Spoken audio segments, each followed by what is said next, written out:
दो चीज़ें हैं जिससे $8 अरब आपने लूज़ किया। $4 अरब की आपकी बरामदात गिरी, $4 अरब की रिमिटेंसेज गिरी। $8 अरब अगर आपके ख़जाने में होता तो आपके रुपए पे प्रेशर नहीं नहीं तो आता। आपने 15 अरब जो सेव हुआ उसको आपने नहीं गिनना कि $17.5 बिलियन था current account deficit last year and 2.6 पे हमने ख़त्म किया। मतलब साहब बी फेयर ना जी, we saved you 15 billion here. देखिए एक लॉस और दूसरा gain, you have to take the holistic overall.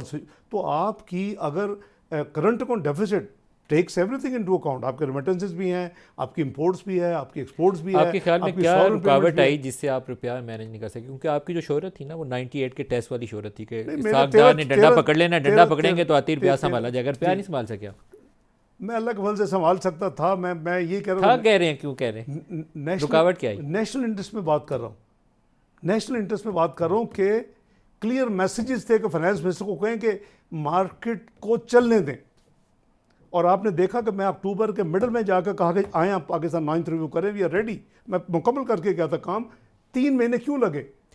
क्यों 244 से 70 पे गया तो वो 31 जनवरी को आई?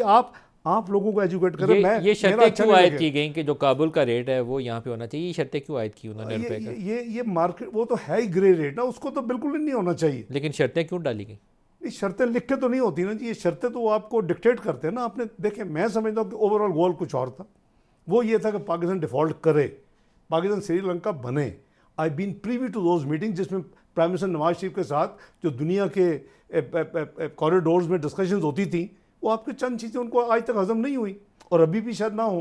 तो उसके लिए ईजी यानी आसान तरीन तरीका है, खुदा न खासा पाकिस्तान वो अगर वो सिचुएशन में चला जाता फिर वो आपके साथ वो करते। मुझे ये बताएं, कोई वजह नहीं थी कि 9th रिव्यू जो है 9 फरवरी का डिले होता। चले उन 3 महीने लगा दिए, अपनी मर्जी डिक्लाइन स्लाइड करवा दिया थ्रू देयर ओन सिस्टम, क्योंकि सेंट्रल बैंक को हमने मादर पिता आज़ाद कर दिया इमरान खान साहब के ज़माने में। आपने एक फिगर बोली थी प्रेस कॉन्फ्रेंस में कि $2 अरब पाकिस्तान से अफगानिस्तान स्मगल होता है। मेरा ख्याल था कि आपको सबसे पहले उस चीज़ को रोकना चाहिए। पूरी मार्केट आपकी भरी हुई है, बड़े स्टोर जितने जाएँ स्मगल्ड गुड्स पड़ी हुई हैं, डॉलर आपका रोज़ अफगानिस्तान जाता है, आप क्यों नहीं रोक सके? मैं देखें, हमने देखिए जो आपने जो बॉर्डर मैनेजमेंट है वो वी ऑल नो के बॉर्डर जो हमारा इतना बड़ा बॉर्डर है उसको कैसे हो सकती है, कितना हो सकता है। 3-4 चीज़ें हैं। आपका पहले गंदम एक्सपोर्ट जहाँ से जाती थी उनकी शॉर्ट थी क्योंकि ट्रांसपोर्टेशन कम थी। उसके बाद आपका फर्टिलाइज़र जाना शुरू हो गया। आप सस्ती गैस देते हैं, आपकी कॉस्ट कम है। आप जो इंपोर्ट करके अपनी नेशनल नीड के लिए मंगवाते हैं उसका बहुत फ़र्क होता है। आप अरबों रुपए सब्सिडी देते हैं एक ही कीमत रखने के लिए, वो जाना शुरू हो गया कि उसकी कीमत ज़्यादा थी। फिर जो डॉलर फ्लो वेस्ट से बंद हुई to the neighbouring country Afghanistan, तो उन्होंने जो अपनी नीड्स हैं फॉरेन एक्सचेंज रिलेटेड वो तो पूरी करनी है। तो वो जाहिर है कि 10-20 रुपये ज़्यादा दे के आपका dollar smuggling was the third item. अभी तो चौथी आइटम ऐड हुई है चीनी की, और ये सेंट्रल एशिया स्टेट्स तक जाती है।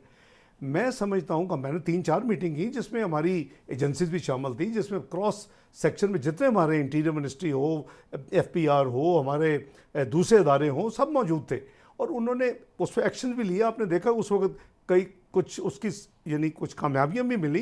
नहीं, जितना मजबूती के साथ एक्ट करना चाहिए था नहीं किया। ना चीनी की स्मगलिंग रुकी, ना आटे की और चीनी की गंदम की स्मगलिंग रुकी। तो आपकी चीनी की स्मगलिंग वाज मच लेटर।